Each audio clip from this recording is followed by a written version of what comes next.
महाआघाडीला जिवंतपणा आणण्याचं काम ज्यांनी केलं, शिवसेना प्रमुख उद्धवजी ठाकरे,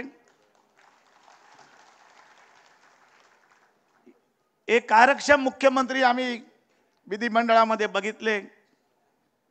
त्या देशाचे, या राज्याचे माजी मुख्यमंत्री पृथ्वीराज चव्हाण, नाना पटोले आणि माझे मित्र बाळासाहेब थोरात।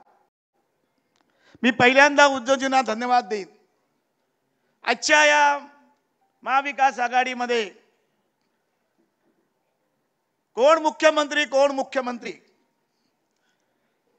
हे भांडवल करून युतीचे सगळे नेते सतत बोलत असतात, पण उद्धवजींना मी सांगू इच्छितो, मुख्यमंत्री तुम्ही लोक ठरवणार नाही, खालची जनता ठरवणार आहे। खालची जनता ठरवणार आहे आणि त्यामुळे त्याचा प्रश्न नाही आहे। महाविकास आघाडीत मी सुरुवातीला सांगत होतो की 40 जागा आपण आणतो। कोकणाने आम्ही फसवलं, पैशाचा पाऊस समुद्रात आला, समुद्राला मिळालं, बेसावध राहिलो आम्ही। शशिकांत शिंदे आजही खासदार आहे, आजही खासदार आहे। ज्या पद्धतीची लढत त्याने दिली राजाबरोबर,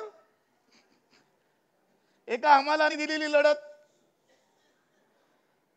मराठी कामगारांतून झालेला एक कार्यकर्ता जी लढत दिली, जी निवडणुकीचा निकाल लागला असं लोक टीव्हीने जाहीर केला आणि त्याच्यामध्ये बदल झाला।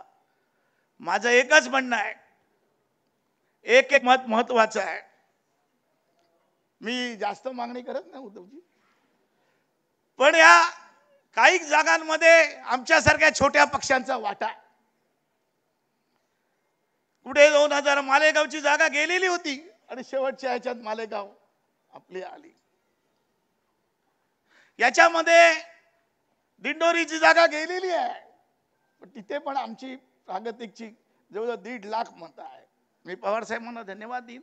मी अनेक वेळा या पवार साहेबांना भेटलो। या निवडणुकीमध्ये प्रत्येक मतदारसंघाची बारकाईने त्यांनी केलेला अभ्यास आणि त्यामुळे या ठिकाणी झालेली त्यांनी केलेली मेहनत ही महाराष्ट्राची जनता कधी विसरणार नाही।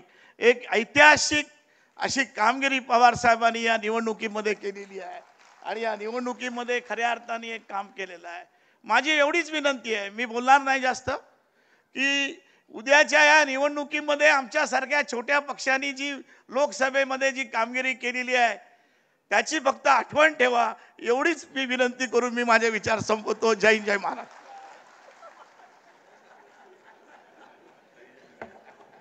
महाराष्ट्रातील एक जाणते